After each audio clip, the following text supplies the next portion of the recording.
On Easter Sunday, 1956, before any of those aforementioned programs signed on, Fort Laramie took to the air at 5:30 p.m. with Lost Child.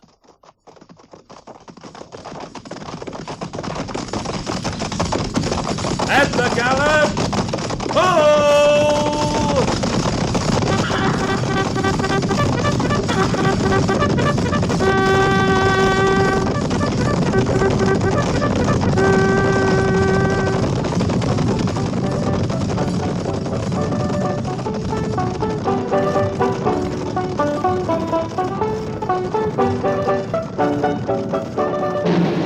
Fort Laramie.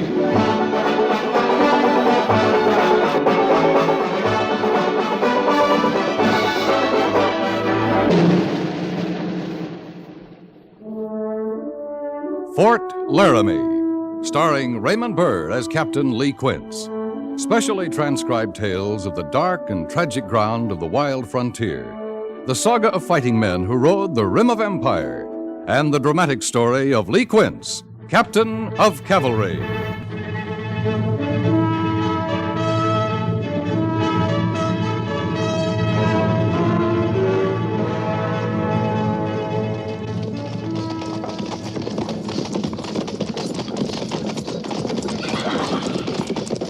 Patrol! Halt! Sergeant Gorse. Yes, sir. Dismiss the patrol. I've got to report to Major Daggett. Yes, sir. And see that their horses are babied right this time. Yes, sir. Roll. Prepare to dismount. Dismount.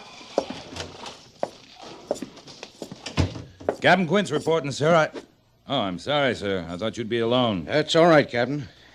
Oh, this is Major Barlow. Major? My pleasure, Captain. Well, how did your patrol fare? Routine, sir. No sign of trouble. Good. Oh, sit down, Quince. Thank you, sir. Major Barlow is here on orders from General Staff in Washington. He's surveying all the posts in our department. I have only a few days here, and then I'm going on to Fort Dodge. General Custer's command? Yes. I'm looking forward to that. Read hundreds of reports, and certainly that 7th Cavalry is doing the best job with the hostiles that can be done. You haven't surveyed them yet? Well, not personally, no. The record reads victory after victory. I wish we could say the same about the 2nd. Well, the circumstances are a little different, Major.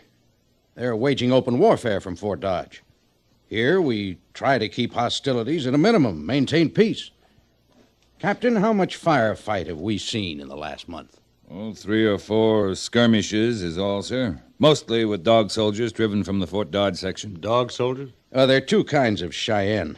That's the tribe we've been most interested in around here lately. Dog soldiers are the warriors. They wear 3 feathers. Oh. The ones that don't wear the feathers are the reservation peaceful kind. We don't bother either unless they make us. Yeah. Well, Major, it's the belief of many members of the staff, including myself, that a soft policy such as yours is bound to lead to an uprising. I hope you're wrong, sir. Well, the hostiles see it as a sign of weakness. The only way to enforce peace with these savages is to maintain constant pressure, continual display of strength. Will we get a directive to that effect, Major? Or is that a private opinion? It's my opinion at the moment. I can assure you I'll do everything I can to see a directive based on it. Now, Captain, if you'll show me to your troop area. Yes, sir.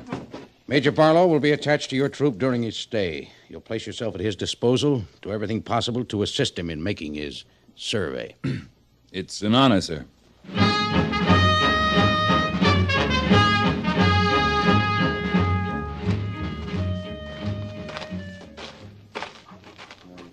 First thing I want to do, Captain, is make a complete tour of the reservation camps. I want a first-hand look at the natives. Their condition, their attitudes, extent of their weapons, so on. Camps are pretty well scattered, Major. It'll take some time to cover all of them. These reservation people should be centralized so that they can be watched. They've lived in small village bands for hundreds of generations. They kind of need stretching They're room. prisoners of war, Captain. Prisoners of war live under imposed conditions, not their own. Yes, sir. Captain Quince. Yes, Sergeant. At ease. What is it? There's a man waiting for you in the orderly room, sir. Ben Coons. What does he want? He says his stepson was stole by the Cheyenne. What's that? We'll go in and find out. Thank you, Sergeant.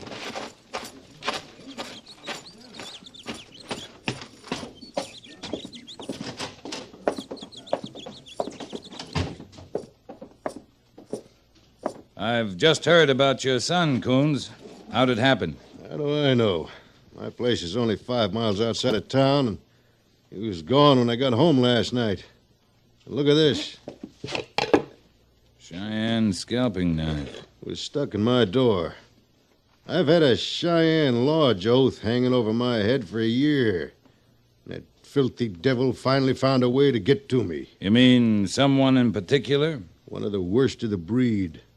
Wasiah. Yeah, I've heard of him. Quite a warrior. You say he's had a personal hatred for you, Mr. Coons? Ever since last summer.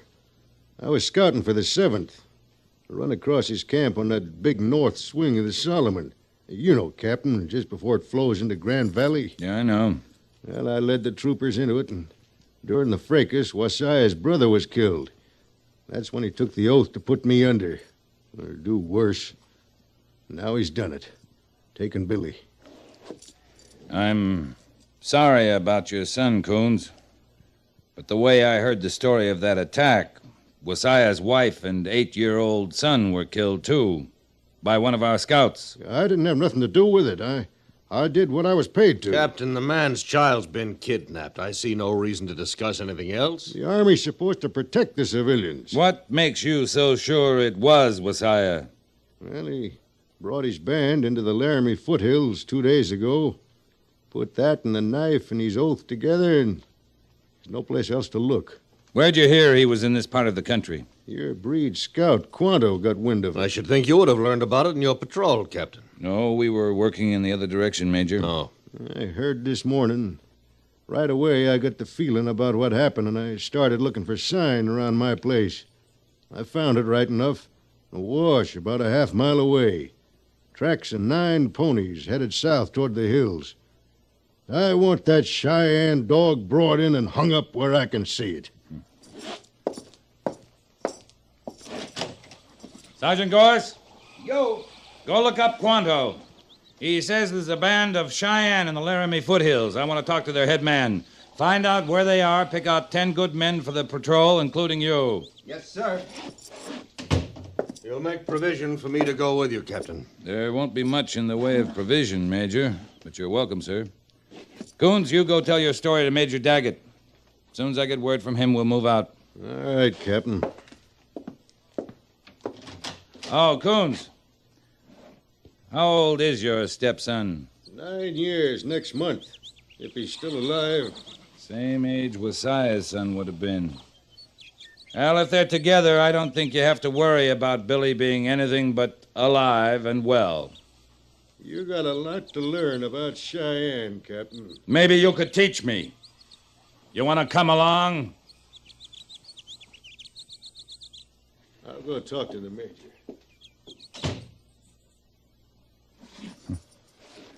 There goes a man with a bad conscience. What about your own, Captain? You seem to feel more sympathy for the savage than you do for this poor man who's lost a child. I hardly think your attitude right for a man in your position. I suppose it won't look good in your survey report, sir, but there's a popular idea out here I've never been able to swallow and keep down. That whatever a white man does to an Indian is all right. But whatever an Indian does is all wrong. You and I are soldiers, Captain. We do not set policy. We follow it. Yes, sir. You know, those guys were absolute geniuses. Bill James, Tommy Hanley, Ray Kemper.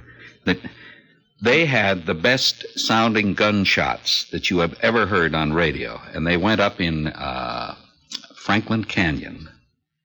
And they recorded shot after shot with the reverberation and all. And the way they would walk down the boardwalk, rattling the spurs. Oh, yeah. Any move that Bill Conrad made. The squeak of a chair. Yeah, it was just marvelous. It gave a whole dimension to the show. And the boys on Dragnet were awfully good at that, too. Those were the two real prizes when it came to sound effects.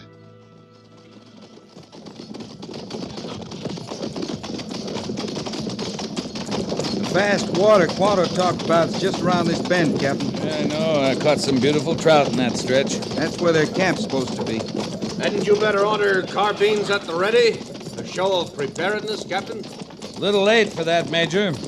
They've had their eye on us for at least an hour. Why do you bring a small force into a situation like this? Surely you don't trust them not to catch us in ambush. I don't trust them, Major. I know them. The best place for ambush was about 2 miles back. We've gone beyond the point of carbines at the ready.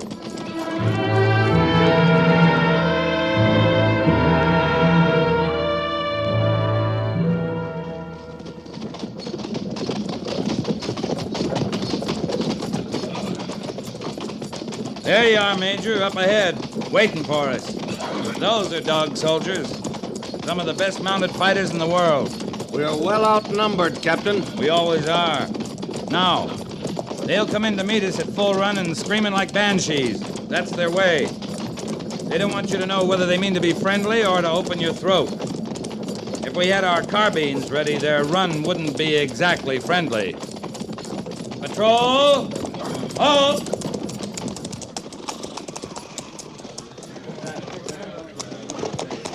Keep your hands away from your weapons, men, unless I tell you different.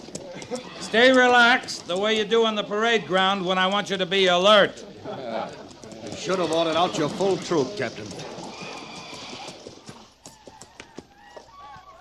Captain, here they come. I see him, Gorse. Act like this happens every day, men. Just rest easy in your saddles and talk to each other.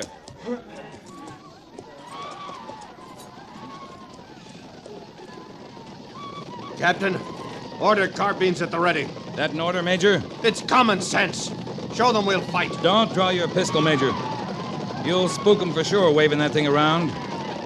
They'd have opened up by now if they were going to.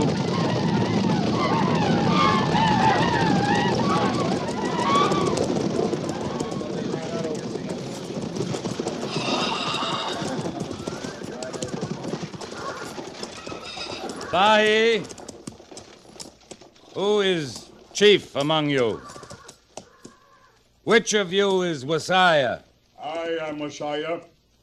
Why do the soldiers come to us? We have done no wrong. I brought you your scalping knife, Messiah. Here. Huh. Where is the one called Coons? The woman killer, the child killer. Did he die of fear when he found my sign? Why, that insolent beggar. He says that you came for vengeance and that you stole his son. I have stolen no son. You were at his house, and now the boy is missing. I have stolen no boy. Oh, he's lying, Captain. What does the high soldier say? I say you are lying. Major. I speak true. We'll search your camp and find out how much truth. No, we want no soldiers in our camp. Ain't there any way you can stop him, We Captain? came to these You ever hills been to able get to away stop from me, soldiers. Gorse? Well, I'd sure try if you Always went off when the half-cocked like he soldiers is. come to our camp, there is trouble. We want no trouble. We are at peace. You don't want us in your camp because you're lying. The search is going to be made. And if you resist us, I'll see the whole 2nd Cavalry out to do the job. Pandu Nikelo! Patrol! Carbines at the ready! Boot your carbines! What was that, Captain? Sorry, Major. They're going back to their camp. Those insolent... Well, at least I've seen a prime example of what a soft policy brings about. The hostiles move up here from the 7th Cavalry area. Undoubtedly, they rest, repair equipment, and go back to take up the attack again. Some of them do, some of them don't. There are good ones and bad ones with these people, same as there are with whites. Well, until such time as a magician is attached to the 2nd who can distinguish between the two, Captain, pressure should be exerted against all of them. We'll return to the fort. I'm going to recommend that at least 2 troops are assigned to this matter until that boy's recovered. With your permission, sir, I'll stay here. Sergeant Gorse will take command of the patrol and escort you. Why on earth stay here? I need your statement at the fort. You have plenty of other witnesses, sir. Before you come back with 2 troops of cavalry, I'd sort of like to see what one man can do in that camp. You're thinking as an individual again, Captain. A hard habit to break, sir. If it doesn't work, it'll make a strong point in your survey report. Very well. I trust you don't expect commendation on your stubbornness. I do plan to make reference to your unmilitary behavior.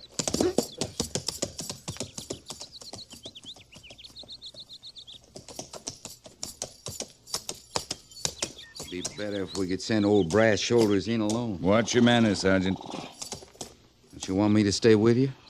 Thank you, Gorse, but I don't need you. This may look crazy, but I don't think I'll run into any trouble. If that youngin's in there, you will, sir. Yeah, I don't figure he is. I've been thinking. If I was Wasiah and had kidnapped the boy, I sure wouldn't have left a knife to point the finger at me.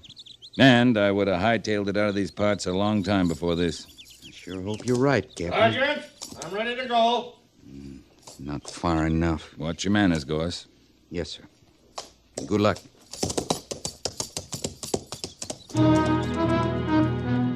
This episode featured Ralph Moody, Clayton Post, Dick Beals, and Lawrence Dobkin.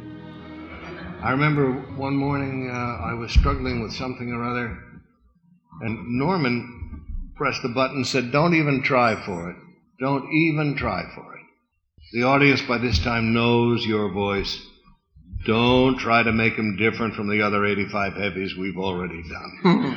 So, that was, you know.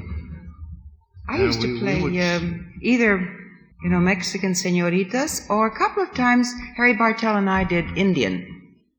Oh, yeah, remember? Or you don't remember? No, I'm laughing at Harry Bartell. Oh, all right.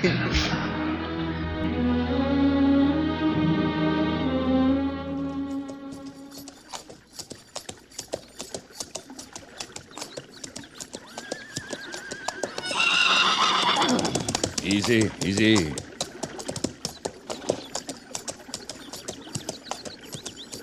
Stop, soldier!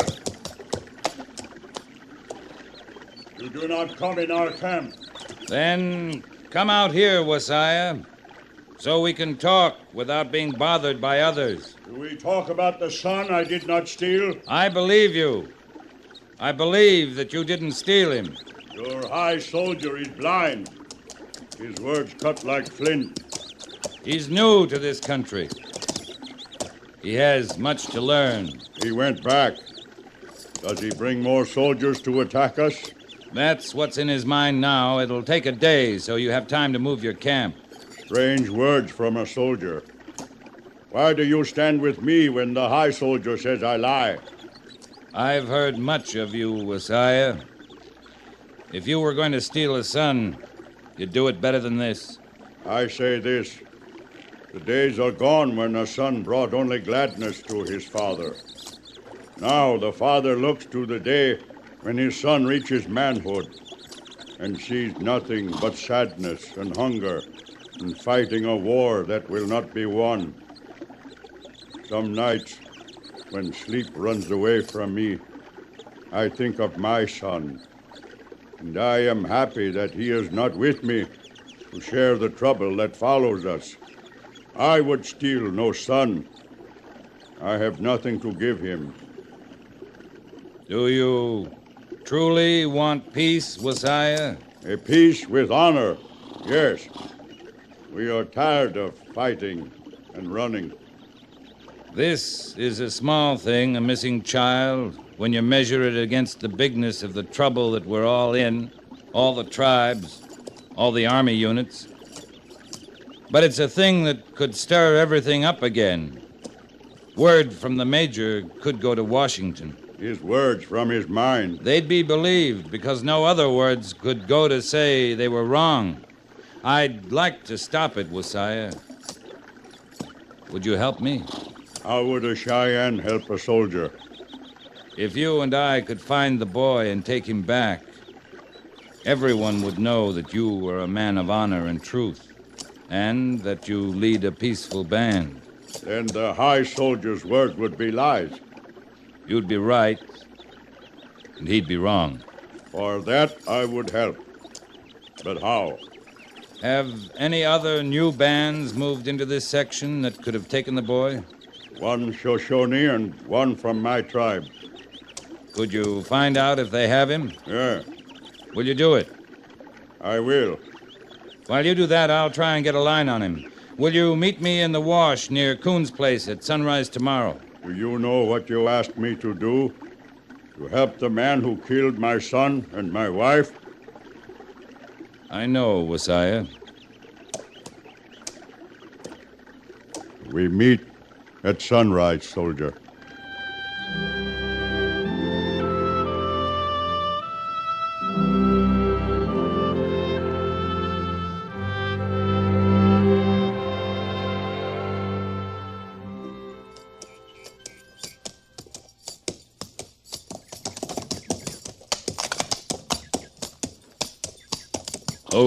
Hold. I am here, soldier. You hide well. What did you learn? The boy is not with the Shoshones and not with the Cheyenne. Then we have another way to go.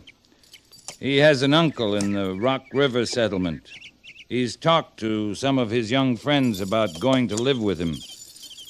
He told them the trail he'd take.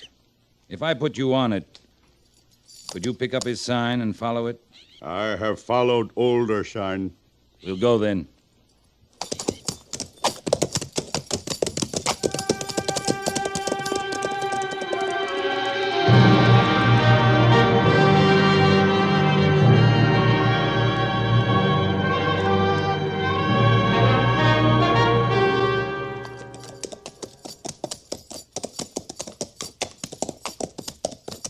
Wait.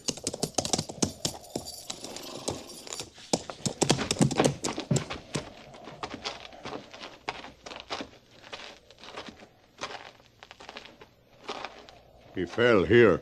All right. Look there, piece of cloth. I'd say he has torn clothing and a sore knee. He rested here. Slept, I think. See, the grass is pressed down. He's traveled a long way for an 8-year-old. I think not much farther than this. He started very slow from here.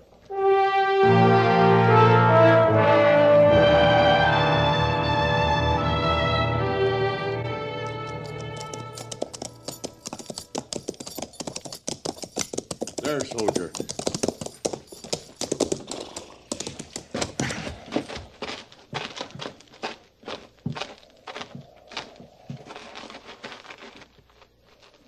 Billy? Billy?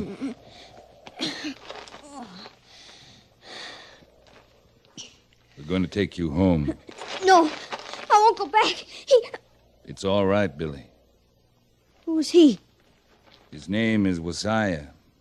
He's a friend of mine. You are a good, strong boy to come this far. If I had a son, I would hope he would be so strong. You've got a nasty bruise on your face, Billy. You must have taken a bad fall. He hit me. Who did? My paw. With a stick. He hit me till I ran away. Here, let's see under your shirt. Yeah, he sure did hit you, didn't he? I won't go back.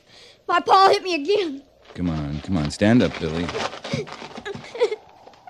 Look, I don't blame you for running away. I guess I'd have done the same thing. I won't go back. If you want to live with your uncle, I think we can work it out. In Rock River? Yeah. And instead of trying to get there all by yourself, how would you like it if you could ride with the cavalry? By myself? On a horse? Yes. Horse all your own. Now, you ready to start back?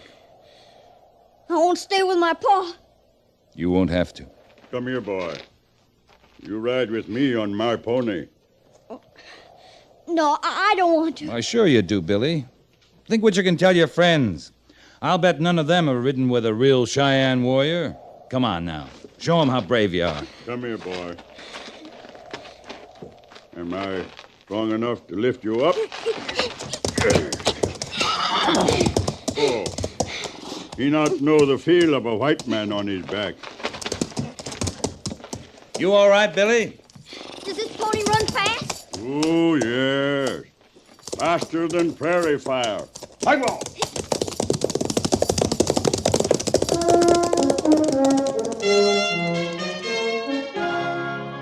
Our guest is a man who was as busy as anybody during the great radio days and the days that followed as well. He's Dick Beals, and we're glad to be here with you today. Well, thank you very much. It's a pleasure. You had a very long career in what we call the golden age of radio. About when did it start?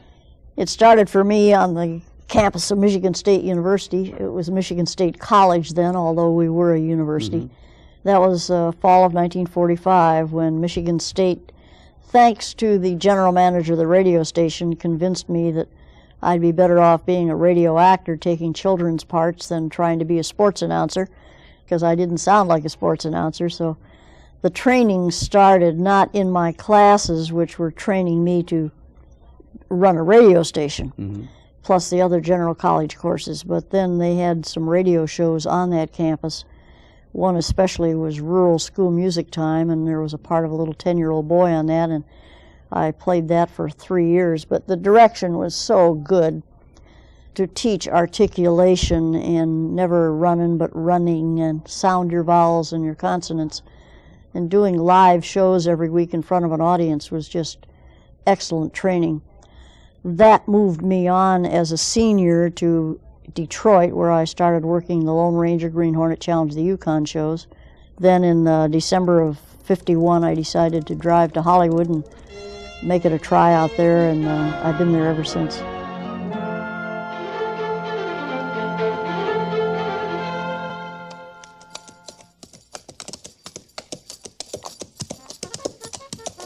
Wait, soldier.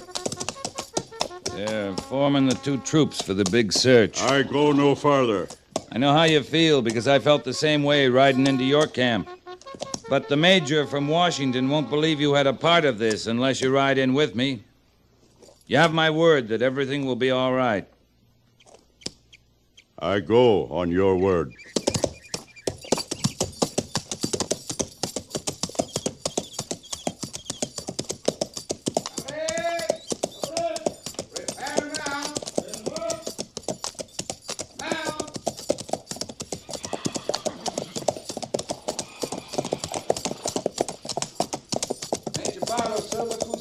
Right up to the major, Wasiah.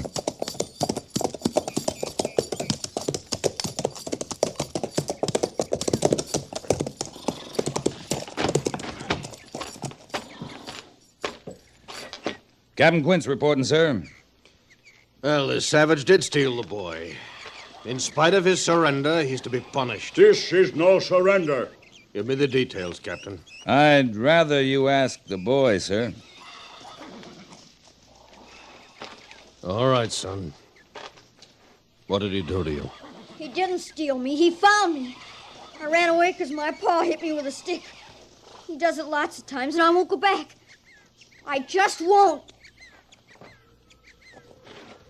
Order the troops dismissed. Yes, sir. Prepare to dismount. Prepare to dismount. Come on, Billy. We'll find you something to eat.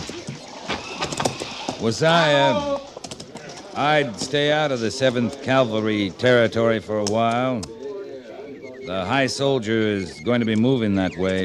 There is very far place where there are many antelope. I think my people are hungry for antelope. My thanks go with you. Mine stay with you. You grow strong, boy. One day you can beat your stepfather. I leave my vengeance with you. I go. Goodbye. Come on, Billy.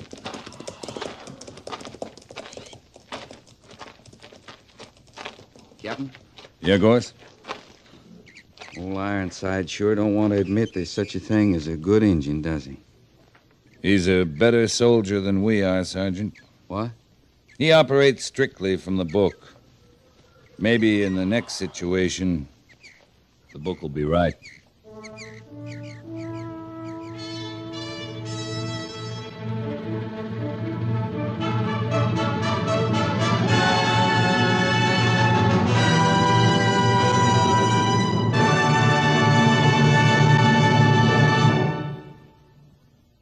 Fort Laramie is produced and directed by Norman MacDonald and stars Ramond Burr as Lee Quince, Captain of Cavalry, with Vic Perrin as Sergeant Gorse. The script was specially written for Fort Laramie by Gil Dowd, with sound patterns by Bill James and Ray Kemper, musical supervision by Amerigo Marino. Featured in the cast were Lawrence Dobkin, Clayton Post, Ralph Moody, Jack Moyles, and Richard Beals.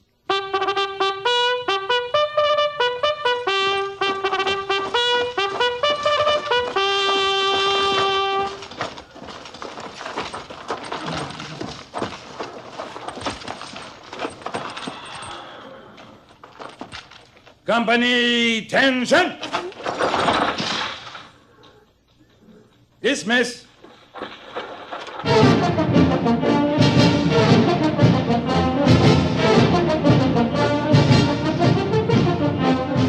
Next week, another transcribed story of the Northwest frontier and the troopers who fought under Lee Quince, Captain of Cavalry.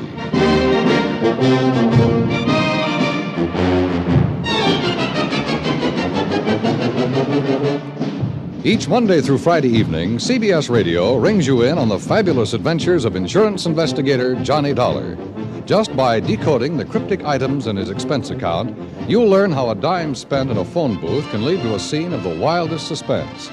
Then on to a sum spent for an airplane ticket or an item for a new shoelace, and again you'll find yourself smack in the middle of a thrill-packed situation. Each new adventure moves the story forward to its dramatic payoff when Johnny Dollar solves yet another case of arson, fraud, or murder. Every Monday through Friday night over most of these same stations, hear yours truly, Johnny Dollar.